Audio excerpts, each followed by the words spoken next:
Class 9ত পঢ়িছিলা যে আমি সব এটমছৰ দি বনিছো ৰাইট এটমছৰ ভিতৰত কি থাকে সৰু সৰু পাৰ্টিকলছ থাকে ধৰ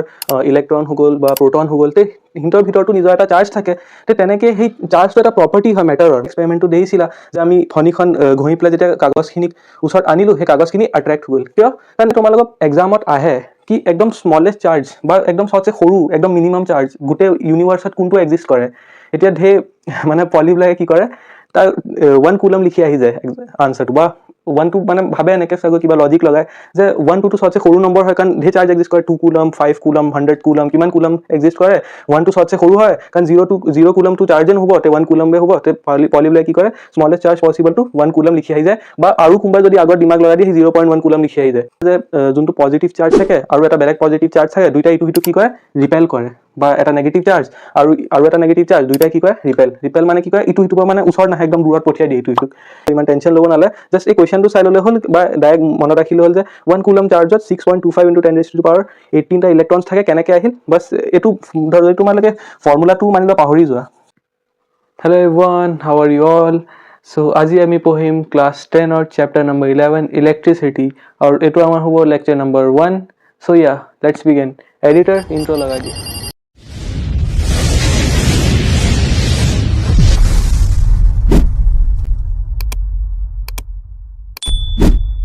ओके सो आमार फर्स्ट टपिक है इलेक्ट्रिक चार्ज এটা তোমালোকে এই শব্দটো চার্জ শব্দটো শুনিছা চাগে কিন্তু এই ইলেক্ট্রিক শব্দ আর চার্জ দুইটা একেলগে শুনা নাই রাইট সো একো প্রবলেম নাই আমি এটা কাম কৰো ফাৰ্স্ট আমি ইলেক্ট্ৰিক শব্দটো অলপ দেৰি কাৰণে ঢাকি দিও ৰাইট সো আমি এটা এক্সপেৰিমেন্টৰ দি চাও বলা যে এই চাৰ্জ যোনটো শব্দটো হয় এটো একচুয়ালি কি মিন কৰে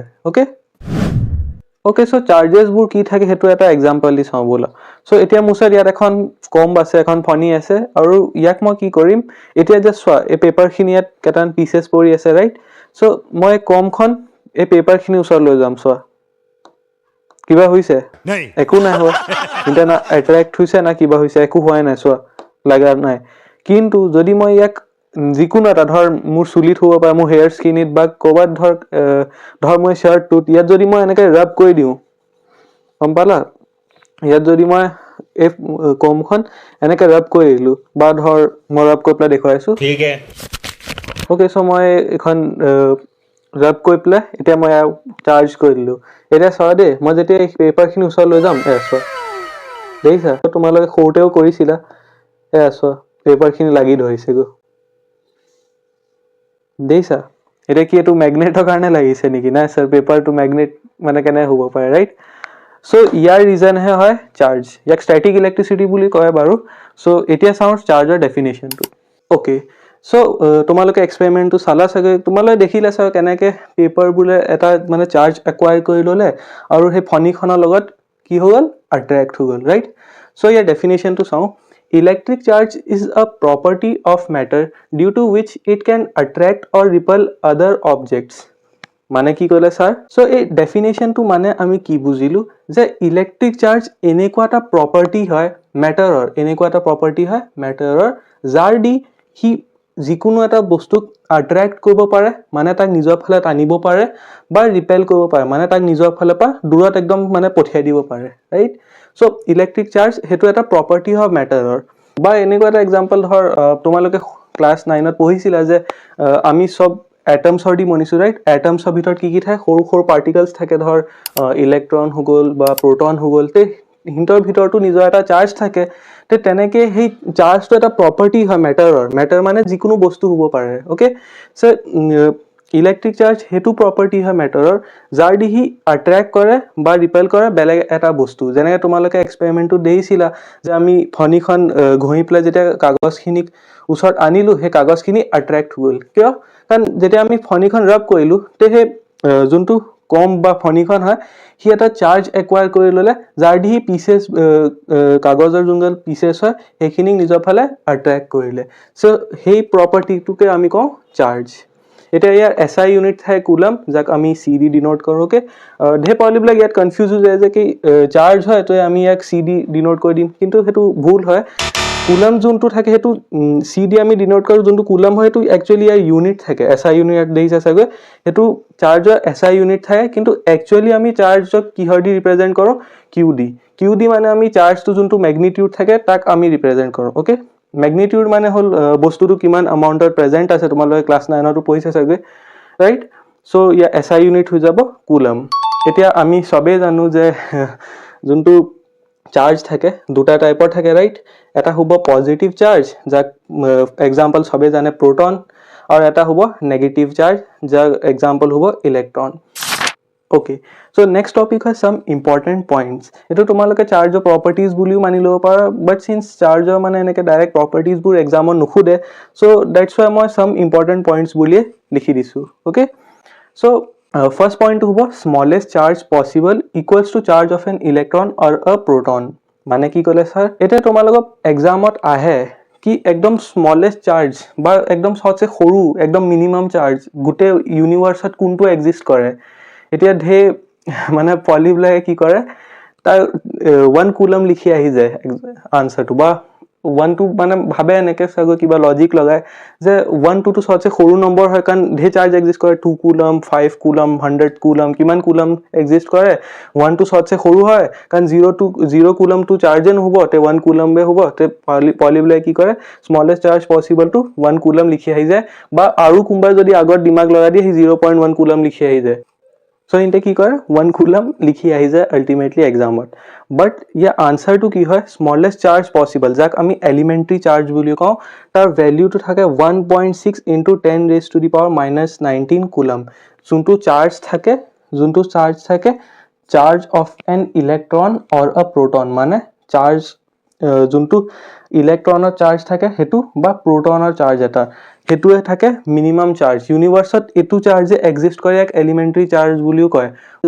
1 কুলম যোনটো থাকে সেইটো স্মলেষ্ট চাৰ্জ নাথাকে। অ'কে, 1.6 × 10⁻⁻19 কুলম থাকে স্মলেষ্ট চাৰ্জ, যোনটো মানে স্মলেষ্ট পচিবল, যোনটো এক্সিষ্ট কৰিব পাৰে।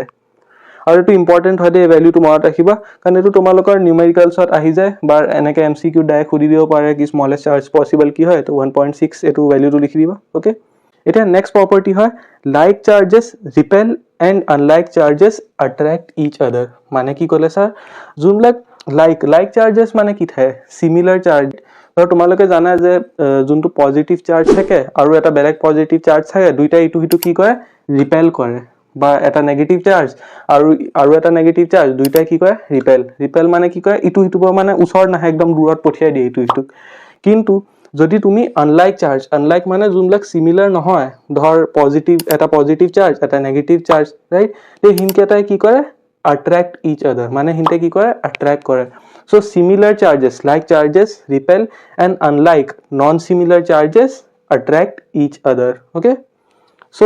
third যোনটো হয় এইটো এটা ফৰ্মুলা বুলি ধৰি ল'ব পাৰে, এইটো এনে নিউমেৰিকেলছ নাহে, বাট এইটো এটা তোমালোকৰ NCERTত ইম্পৰ্টেণ্ট কুৱেশ্যন আছে, সেই কুৱেশ্যনটো এই ফৰ্মুলাটো ইউজ হৈছে। চ' এইটো মানে এনে বুজিব নালাগে, ইয়াক আমি কোৱান্টাইজেশ্যন অফ চাৰ্জ বুলি কওঁ। অ'কে, চ' তোমালোকে এই ফৰ্মুলাটো যে দেখিছিলা Q = NE। অ'কে, চ' এই ফৰ্মুলাটো মানে ইউজ কেনেকৈ হৈছে এই এক্সাম্পলটো দি চাওঁ। ইয়াত কৈছে calculate the number of electrons in 1 coulomb charge. মানে কি কৈছে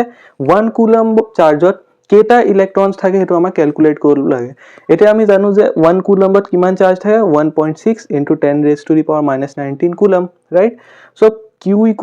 NE এইটো কি বস্তু এতিয়া বুজো। Q মানে কি থাকে আমি পঢ়িছিলো, Q মানে থাকে চাৰ্জ, ৰাইট? CHARGE, ঠিক আছে, ৰাইটিংটো অলপ হেৰি হ'ব পাৰে। চ' Q মানে থাকে চাৰ্জ, আৰু E মানে হৈ গ'ল তোমাৰ ইলেক্ট্ৰন। অ'কে, E মানে ইলেক্ট্ৰন। এতিয়া এই Nটো যোনটো থাকে, এই Nটো কি থাকে জানা, ইয়ে তোমাক কয় নাম্বাৰ অফ ইলেক্ট্ৰনছ। এতিয়া আমি চবেই জানো যে যোনটো ইলেক্ট্ৰন হয়, আগতেও পঢ়িছোঁ যে ইলেক্ট্ৰন স্মলেষ্ট মানে যোনটো ইয়াৰ এই ভেলিউটো সেইটো স্মলেষ্ট পচিবল চাৰ্জ থাকে, ৰাইট? চ' যিকোনো বস্তু যাৰ ওচৰত মানে চাৰ্জ থাকে নহয়, সি কেনে চাৰ্জ একুৱায়াৰ কৰে, হয়তো সি ইলেক্ট্ৰন লুজ কৰি পেলাই বা গেইন কৰি পেলাই, সেইটো ইমান ডিপত যাব নালাগে। দেখিব পাৰে যে যোনটো Nটো হয় এইটো ইলেক্ট্ৰনৰ যোনটো এই ভেলিউটো হয়, এই চাৰ্জৰ ভেলিউটো তাৰ লগত মাল্টিপ্লাই হৈ আছে, ৰাইট? আৰু আমাক কি উলিয়ালে 1 কুলম চাৰ্জত কিমান মানে ইলেক্ট্ৰন থাকে। চ' আমি লিখিব পাৰিম 1 =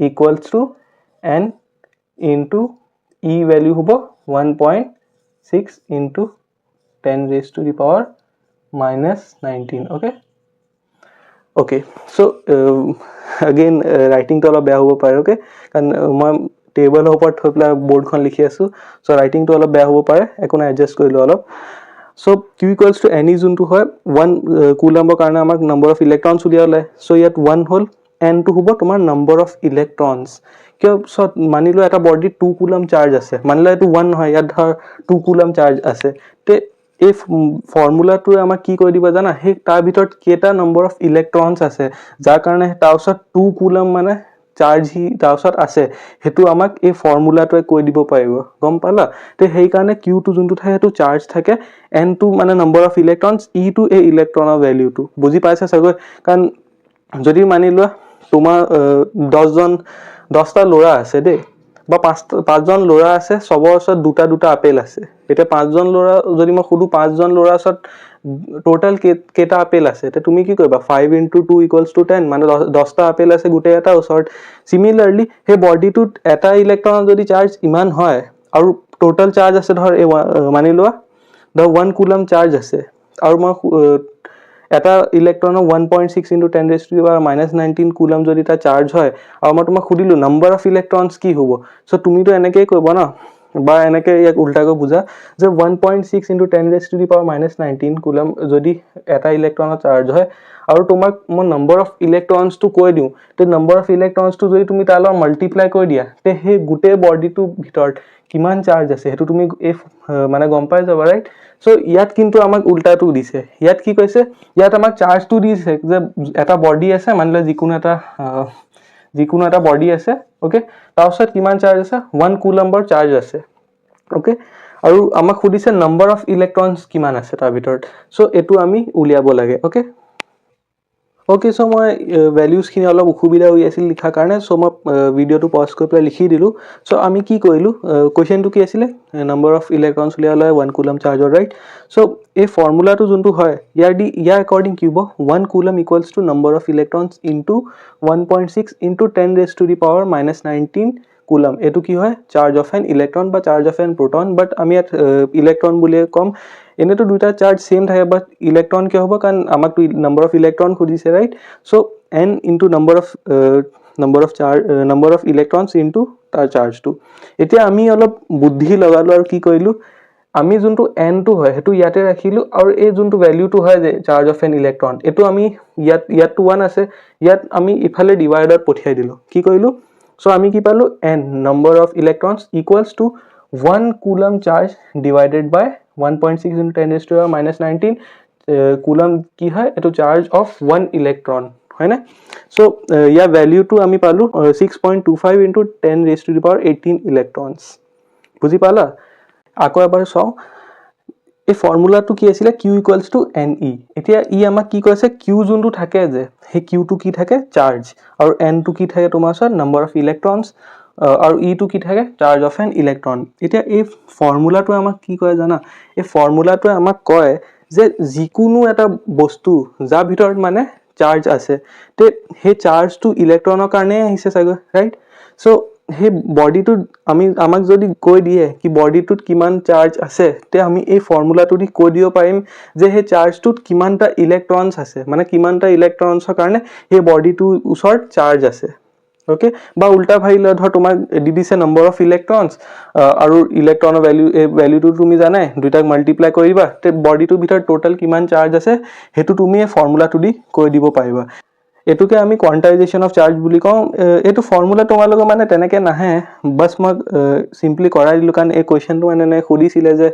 1 কুলম চাৰ্জত কিমানটা ইলেক্ট্ৰনছ আছে ওকে এটো তোমালোকে 12 ত পঢ়িবা সো ইমান টেনচন লব নালে জাস্ট এই কোৱেশ্চনটো চাই ললে হল বা ডাইৰেক্ট মনত ৰাখিলে হল যে 1 কুলম চাৰ্জত 6.25 * 10⁻18 টা ইলেক্ট্ৰনছ থাকে কেনেকে আহিল বাস এটো ধৰ তোমালোকে ফৰ্মুলাটো মানিলো পাহৰি যোৱা তে একো কোৱা নালে অলপ সিম্পল লজিক লগালে হল যে আমি জানো আমাক 1 কুলম চাৰ্জ দিছে আৰু আমি এটা ইলেক্ট্ৰনৰ চাৰ্জটো জানো এতিয়া মানে কি হ'ব যদি 1 coulomb charge number of electrons কবলে সো যদি n টুক নাম্বাৰ অফ ইলেক্ট্ৰনছ মানিলো তে n * 1.6 কৈ দিলে হল ৰাইট সো ইয়াক যেটা মাল্টিপ্লাই কৰি দিবা আহিছে 1 কুলম আৰু ইয়াক ৰিঅ্যাৰেঞ্জ কৰি ললে হল যোনটো কি বুলি কয় n = 1 কুলম ডিভাইড কৰিলে ভ্যালুটো পাই গলা বাস Okay, so our next topic है electric current. Okay, याक आमी ID denote करूँ आको हे charge काम तो नको है वजह charge CD हट आको CD denote कर दिलु current C हट आको CD denote कर दिलु है नको है वा current आको आमी ID denote करूँ. Okay, So ইয়াৰ ডেফিনেশ্যনটো হয় electric current is the rate of flow' of charge through a cross sectional area of a conductor. এতিয়া ডেফিনেশ্যনটোৱে কি কয়, এইটো এটা বহুত মানে বঢ়িয়া চিম্পল, একদম চিম্পল এক্সাম্পল এটা দি বুজো ব'লা। অ'কে, চ' ইলেক্ট্ৰিক কাৰেণ্ট যোনটো হয় এইটো এটা বঢ়িয়া এক্সাম্পল দি চাওঁ ব'লা। চ' ইয়াক মই ট্ৰেফিক ফাণ্ডা বুলি কওঁ। অ'কে,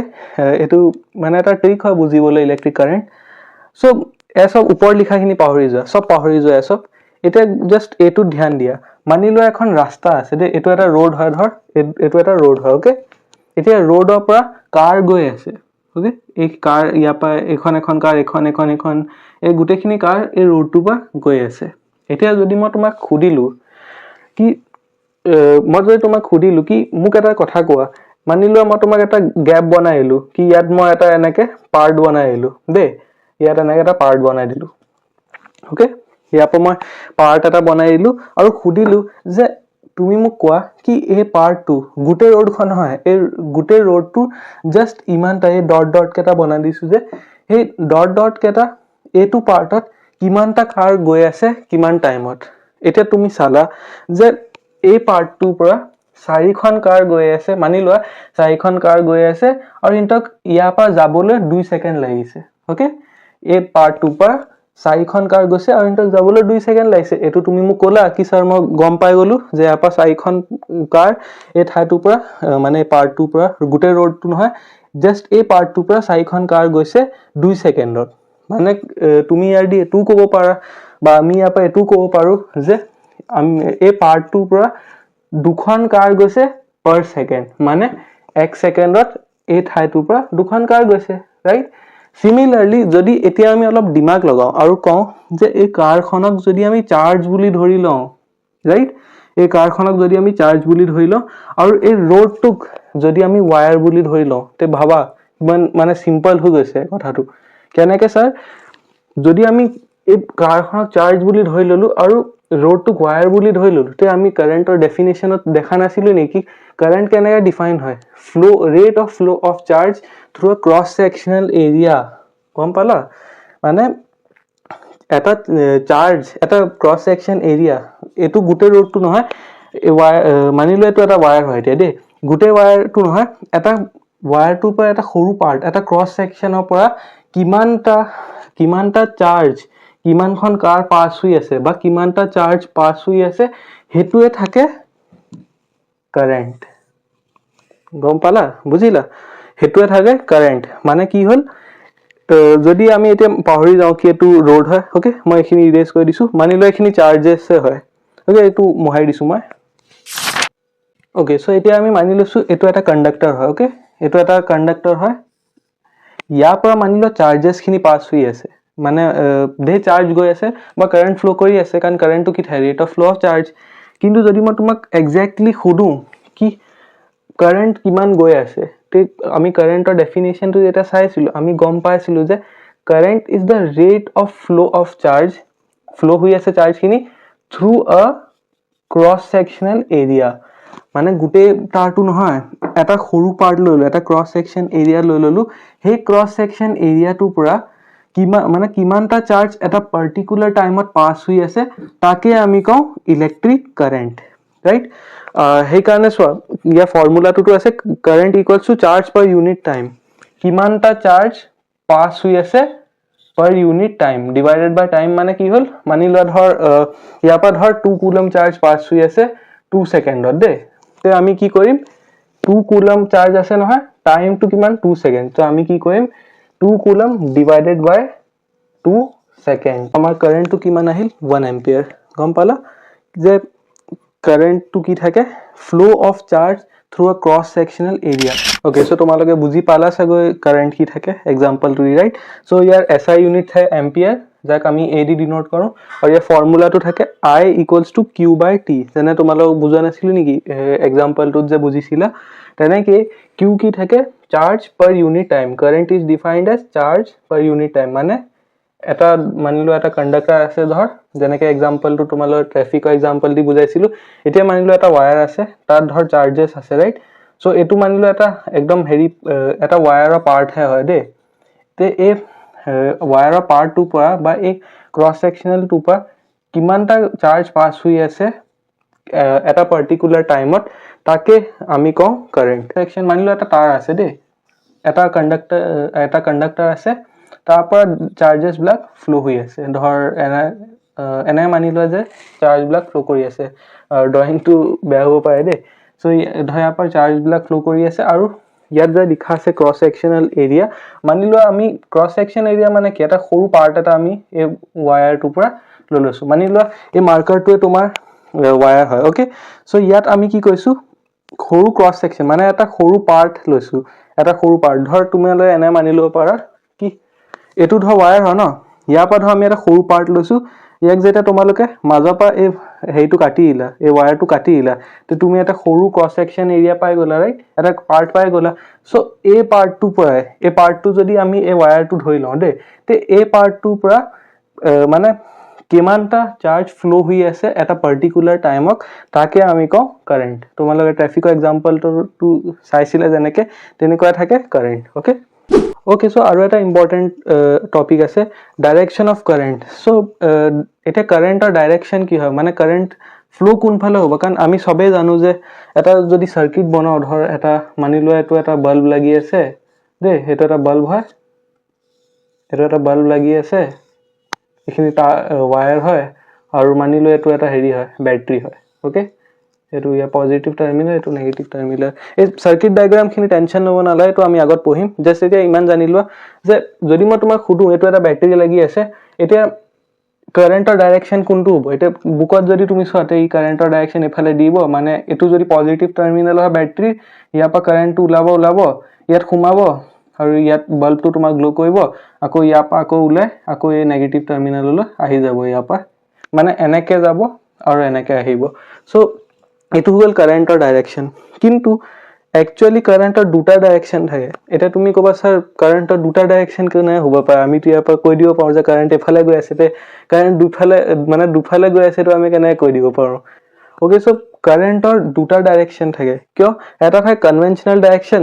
কনভেনশনাল মানে যি আমি মানি লৈছো এটা থাকে একচুয়াল ডাইরেকশন এতিয়া এই দুইটা বস্তু বুজি পাওয়াৰ কাৰণে আমি অলপ হিষ্ট্ৰীত যাব লাগিব আগতে কি আছিল কনভেনশনাল ডাইৰেকশন মানে কি যেতিয়া একদম বহুত আগৰ একদম 1700 সন 1600 সন যেতিয়া বা 1800 সন তেনেকুৱা যেতিয়া সন চলি আছিল যত মানে কাৰেন্ট একদম নতুনকৈ ডিসকভাৰ হৈছিল যেতিয়া ধৰ তেও সাইন্টিস্ট কোন আছে ধৰ মাইকেল ফেৰাডে তোমালোকে নাম শুনিছা ৰাইট তে এজন বহুত মহান সাইন্টিস্ট আছিল সো তেও টাইমলাইন যোনটো টাইমত আছিল কারেন্টটো মানে কারেন্ট হে ডিসকভাৰ হৈছিল তাৰ ৰিজনটো তেনে ডিসকভাৰ হোৱা নাছিল এক্সাক্ট ৰিজন কি কাৰেন্ট কিয় হৈ আছে সো হিনতে কি কৰিলে হিনতে তেতিয়া সময় সাইন্টিস্ট বিলাকে মানিলে যে কাৰেন্টটো ফ্লো হয় এটা পজিটিভ চাৰ্জৰ কাৰণে কাৰেন্টটো ফ্লো হয় পজিটিভ চাৰ্জৰ কাৰণে কাৰণ আমি কাৰেন্ট পঢ়িছিলো যে কাৰেন্ট কেনে ডিফাইন হয় rate of flow of charge through a cross sectional area মানে এটা ক্ৰছ সেকশন এৰিয়াৰ পৰা কিমানটা চাৰ্জ ফ্লো হৈ আছে এটা পাৰ্টিকুলাৰ টাইমত হেতু আমাৰ কাৰেন্ট থাকে ৰাইট সো সাইন্টিস্ট বিলাকে ভাবিলে কি পজিটিভ চাৰ্জ টু ফ্লো হয় তাৰ কাৰণে কারেন্ট বনে সো ইনতে জিমানো ম্যাথছ বনালে জিমানো ম্যাথমেটিক্যাল বস্তু বনালে সব এটু বস্তু মানি ললে যে পজিটিভ চাৰ্জ টু ফ্লো হয় তাৰ কাৰণে কাৰেন্ট আহে সো ইয়াৰ ওপৰত মানি প্লাই হিনতে সব ম্যাথমেটিক্যাল বস্তুখিনি বনালে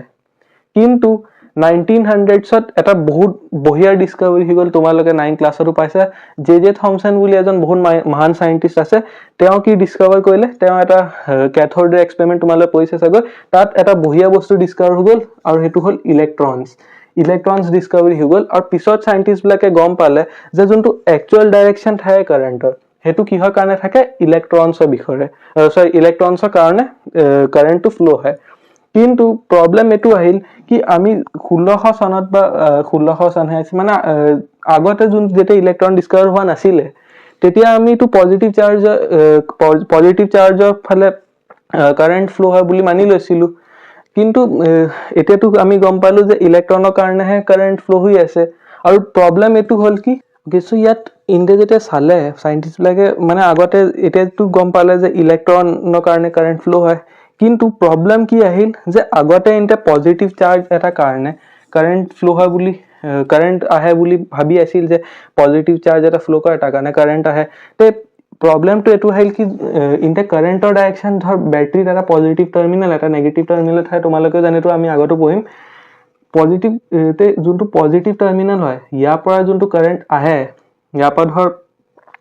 ইনটা মানি লৈছিল কি ইয়াৰ পৰা এনে কাৰেণ্ট যায় আৰু আহি পেলাই নেগেটিভ টাৰ্মিনেলটোত সোমাই যায় এই কাৰেণ্ট তে এইটো ইনটা ভাবিলে কিন্তু পিছতহে গম পালে যে ইলেক্ট্ৰন যোনটো এটা নেগেটিভ চাৰ্জ থাকে তাৰ কাৰণেহে কাৰেণ্ট মানে ফ্লো হয় কাৰেণ্ট আহে তাৰ কাৰণে সো আৰু ইনটা এইটো দেখিলে কি আচ্ছা কিন্তু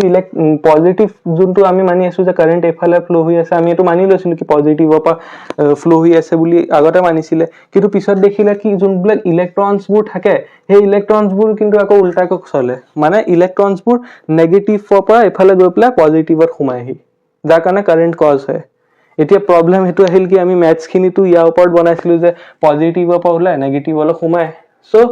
সায়েন্টিস্টে এই প্ৰবলেমটো সলভ কৰিব কাৰণে যাতে আগতে যোনখিনি বস্তু বনাইছিলে ম্যাথমেটিক্যাল বস্তুখিনি যদি এতিয়া এই কনসেপ্ট আকৌ ইলেক্ট্ৰনৰ কাৰণে আকৌ নতুন ম্যাথছ এটা বনাবলগীয়া হ'ব যত বহুত কনফিউজন হৈ যাব ৰাইট সো সায়েন্টিস্ট বিলাকে কি কৰিলে হিন্তে এটোৱে ৰাখিলে কি ইলেক্ট্ৰন নেগেটিভৰ পৰা গৈ পেলাই পজিটিভ যায় আৰু কাৰেণ্ট যোনটো আগতে ভাবিছিলো যে পজিটিভৰ পৰা নেগেটিভ যায় হেতুৱে ভাবিলে সেই কাৰণে ইনতে দুটা কাৰেণ্ট মানে হেৰি কৰিলে দুটা ডাইৰেকশন ইন্ট্ৰোডিউস কৰিলে প্ৰথম ডাইৰেকশনটো কনভেনশনাল ডাইৰেকশন যোনটো আমি মানি লওঁ কনভেনশন মানে মানি লওঁ যে positive terminal of a battery পৰা চাৰ্জ কাৰেণ্ট ওলাই আৰু নেগেটিভ টাৰ্মিনেল সোমাই যায় সো যদি তোমালোক খুদে conventional direction of current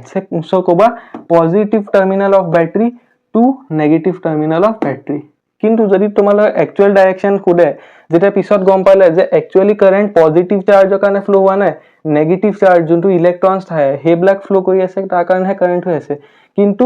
হিন্টৰ direction কি হ'ব হিন্টৰ ডাইৰেকশন হ'ব নেগেটিভ টাৰ্মিনেল অফ বেটাৰি পৰা positive terminal of battery so actual direction of current যদি তোমালোক খুদে যি ইলেক্ট্ৰনৰ কাৰণে হৈ আছে হেতু হ'ব negative terminal of battery to positive terminal of battery কিন্তু যদি খুদে কনভেনশনাল ডাইৰেকশন তে পজিটিভ চার্জ লিখি নিদিবা লিখিবা positive terminal of battery to negative terminal of battery কারণ পজিটিভ চার্জ আসলে एक्चुअली মুভে নকৰে ইলেক্ট্ৰন হে মুভ কৰে কাৰণ তোমালোকে আগতেও পঢ়িছা সব ইলেক্ট্ৰন প্ৰোটন সৰি ইলেক্ট্ৰনৰ এটা এটমত ইলেক্ট্ৰন এন্ড প্ৰোটন থাকে যত যোনটো প্ৰোটন থাকে তো মাজত ৰখি থাকে এটা अराउंड ইলেক্ট্ৰন বু মুভ কৰি থাকে ৰাইট তো প্ৰোটন তো মুভে নকৰে প্ৰোটন নিজৰ ঠাইতে ৰখি থাকে কিন্তু আগৰ সাইন্টিস্ট বিলাক ভাবিছিল পজিটিভ চাৰ্জ এটা প্ৰোটনো ডিসকভাৰ হোৱা নাছিল ইনতে খালি জানিছিল কি এটা পজিটিভ চাৰ্জ এটা নেগেটিভ চাৰ্জ থাকে যি ইনতে মানে ডিফাইন কৰিছিল কি যদি ই পজিটিভ হয় নেগেটিভ হয় সো ইনতে ভাবিছিল পজিটিভ চাৰ্জ মুভ কৰে পিছত যেতে ইলেক্ট্ৰনৰ ডিসকভাৰি হল গম পালে এটো ভুল হয় মানে যোনখিনি ম্যাথছ ডিফাইন কৰিছে হেতু ইয়া অ্যাকৰ্ডিং ডিফাইন কৰিছিল কি পজিটিভ চাৰ্জ এফালে পৰা মুভ কৰে তাৰ অ্যাকৰ্ডিং ম্যাথছ খিনি বনালে এতিয়া যদি আকৌ ইলেক্ট্ৰনৰ ডাইৰেকশনটো লৈ লওঁতে ম্যাথছ খিনি মানে বহুত কনফিউজন লাগি যাব সো সেই প্ৰবলেমটো সলভ কৰাৰ কাৰণে ইনতে কি কৰিলে এটো যোনটো পজিটিভ চাৰ্জৰ যোনটো লৈছিল যে কি ইয়াৰ পৰা ফ্লো হৈ প্লাই ইয়ালৈ যায় হেতু কনভেনশনাল ডাইৰেকশন বুলি মানি ললে আৰু যোনটো ইলেক্ট্ৰন টু নেগেটিভ বা পজিটিভ যায় হেতু একচুয়াল ডাইৰেকশন বুলি মানি ললে সো এটো তোমালোক খুদিব পাৰে কি কনভেনশনাল ডাইৰেকশন কি হ'ব positive to negative terminal actual direction negative to positive okay so हमार नेक्स्ट टॉपिक है इलेक्ट्रिक पोटेंशियल ओके ইয়াৰ ডেফিনেশন মানে নুখুদে কি ইলেক্ট্ৰিক পোটেনশিয়াল কি থাকে বাট জানি লোৱাটো জৰুৰী হয় কাৰণ ইয়াৰ পাছৰ যোনটো টপিক আহিব পোটেনশিয়াল ডিফাৰেন্স যাক আমি ভোল্টেজ বুলি কওঁ তাৰ ডেফিনেশন কিন্তু খুদে কিন্তু তাৰ কাৰণে এটো বুজিব লাগিব সো ই আমাক কয় it is the amount of work done required to bring a charge from infinity to a point এটা ক্লাস 9 ত আমি সবে পঢ়িছিলো ওয়ার্ক ডান কি থাকে রাইট মানে আমি কিমান কষ্ট কৰিছো বস্তু এটা সো ইয়াত হেতুৱে কৈছে যে কিমান amount of work done আমি কৈছো এটা চাৰ্জক ইনফিনিটি পৰা আনিবলৈ এটা পাৰ্টিকুলাৰ পইণ্টত এতিয়া ইনফিনিটি মানে কি হয় জানা ইনফিনিটি মানে বহুত দূৰৰ পৰা আনিছো এনেকে মানি লওক যে তুমি যিমান দূৰ বুলি ভাবিব পাৰা নহয় তাতকৈ দূৰ হয় ইনফিনিটি তে বহুত দূৰৰ পৰা আমি এটা চাৰ্জ আনিছো তে মানি লোৱা ধৰ এটা চাৰ্জ আছে ওকে এটো এটা চাৰ্জ আছে ইয়াক ধৰ আমি একদম ইনফিনিটি পৰা আছে ইনফিনিটি কেনে ডিনোট কৰে জানাই চাগো সো মানি লোৱা ইনফিনিটি পৰা আমি একদম পুৰা এটা পইণ্টত লৈ আনিছো ধৰ পইণ্ট এটা আছে ইয়াক পি বুলি কৈ দি পইণ্ট পি এটা সো আমি ইয়াক মানি লোৱা বহুত দূৰৰ পৰা একদম ইনফিনিটি পৰা আমি ইয়াত লৈ আনিছো এটা পইণ্টলৈ সো এই পইণ্টটো আনিবলৈ আমাক কিমান ওয়ার্ক ডান কৰিবলগীয়া হৈছে হেতুকে আমি কওঁ ইলেক্ট্ৰিক পোটেনশিয়াল বুজি পালা মানে এটা চাৰ্জক আমি ইনফিনিটি পৰা এই পইণ্টটো লকে আনিবলৈ হেতু যিকোনো পইণ্ট হ'ব আমি নাজানো বাস আমি এটা চাৰ্জ বহুত দূৰৰ পৰা যেতিয়া এটা পইণ্টত আনো তে আমাক কিমান কষ্ট কৰিবলগীয়া হয় বা কিমান ওয়াৰ্ক ডান কৰিবলগীয়া হয় হেতুকে আমি কওঁ ইলেক্ট্ৰিক পটেনশিয়াল এটা নেক্সট আমি বহো electric potential difference okay so আমাৰ নেক্সট টপিক হয় ইলেক্ট্ৰিক পটেনশিয়াল ডিফাৰেন্স আমি আগতে পঢ়িছিলো ইলেক্ট্ৰিক পটেনশিয়াল ওকে এতিয়া আমি পঢ়িম ইলেক্ট্ৰিক পটেনশিয়াল ডিফাৰেন্স সো ইয়াৰ ডেফিনেশনটো হয় potential difference between 2 points is the work done in moving a unit charge from one point to another মানে কি কইলে এই ডেফিনেশন টু এটা অলপ দেই কাৰণে আমি ইগনোৰ কৰো এটো তোমালে লিখি লও পাৰা নোট কৰি লোৱা আৰু ইয়াৰ এসআই ইউনিট থাকে ভোল্ট আৰু ফৰ্মুলা থাকে v w upon q w to থাকে work done q to থাকে charge work done divided by charge equals to থাকে voltage বা potential difference okay এখিনি নোট কৰি লোৱা তাৰছত মই বুজাইছো কি কৈ আছে আমাক okay so আমি এতিয়া ডেফিনেশন টো কি কইলে potential difference হেতু আমি বুজি লম এটা ফার্স্ট আমি ডিফারেন্স টু এ ডিফারেন্স শব্দটো পাহৰি যা আমি জাস্ট এই শব্দটো ইলেক্ট্রিক পটেনশিয়াল ইয়াত আমি কি পঢ়িছিলো যে ইলেক্ট্রিক পটেনশিয়াল থাকে যিকোনো এটা চার্জ ইনফিনিটি পৰা মানে বহুত দূৰৰ পৰা যদি এটা চাৰ্জ আছে মানিলো এটা চাৰ্জ আছে দে এটো এটা চাৰ্জ হয় তাক ইনফিনিটি পৰা ধৰ এটা পয়েন্টত লৈ আনিলো পয়েন্ট পি এটা তাক লৈ আনিলো এই চার্জটো বহুত দূৰৰ পৰা পয়েন্ট পি এটা লৈ আনিলো এতিয়া ইয়াত আমাক যিমান ওয়াৰ্ক ডান হল যিমান কষ্ট হল এই চাৰ্জটো ইয়া ইনফিনিটি পৰা পয়েন্ট টু আনিবলৈ আমাক যিমান কষ্ট হল মানে যিমান আমি ওয়ার্ক ডান কৰিবলকিয়া হল হে ওয়াৰ্ক ডানটোকে আমি ইলেক্ট্ৰিক পটেনশিয়াল বুলি কওঁ ৰাইট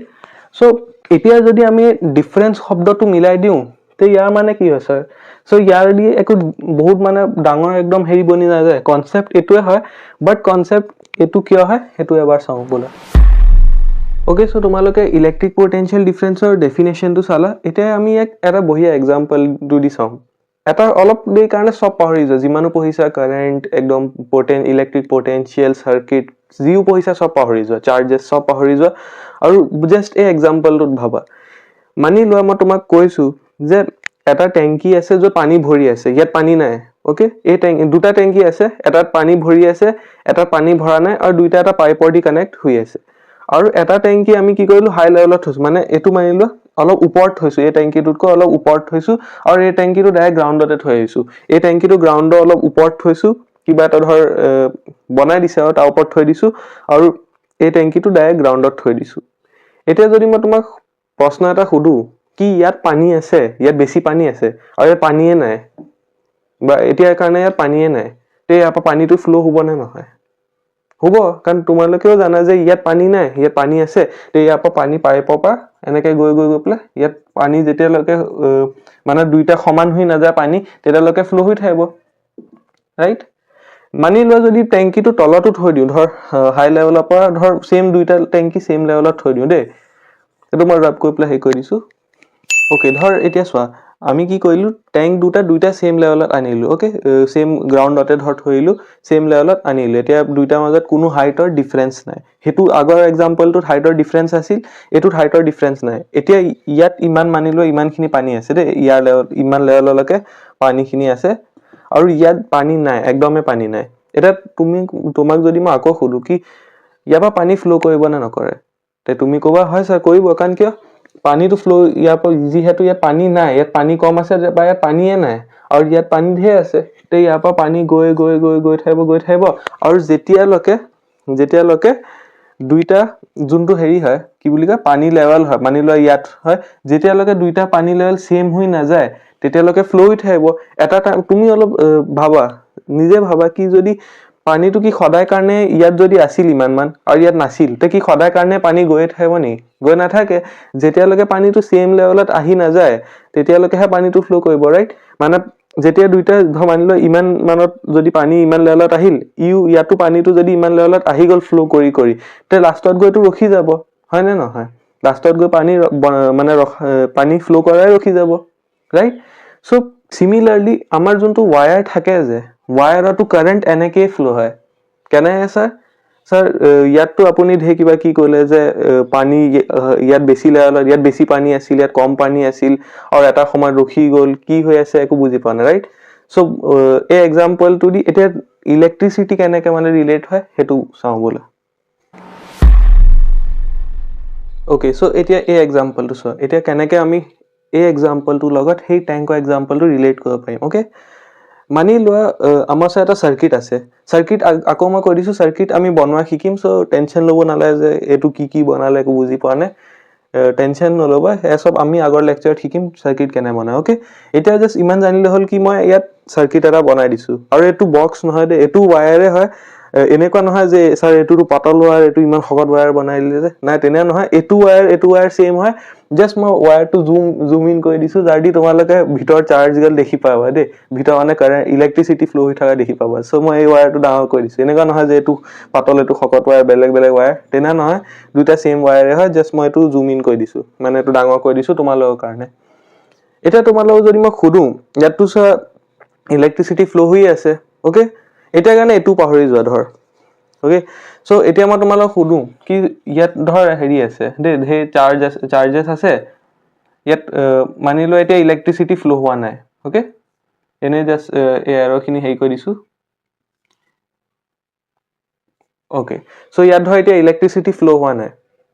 বা যদি মই তোমালোক সুধোঁ কি ৱায়াৰ যোনটো হয়, ৱায়াৰৰ ভিতৰত চাৰ্জেছবিলাকতো আগৰ পৰাই থাকিব, কাৰণ কিয় ৱায়াৰোতো এটমৰ দিয়ে বনাই আছে, হয়নে, আৰু এটমৰ ভিতৰত ইলেক্ট্ৰন, প্ৰটন, নিউট্ৰন এচবতো আগৰ পৰাই থাকে,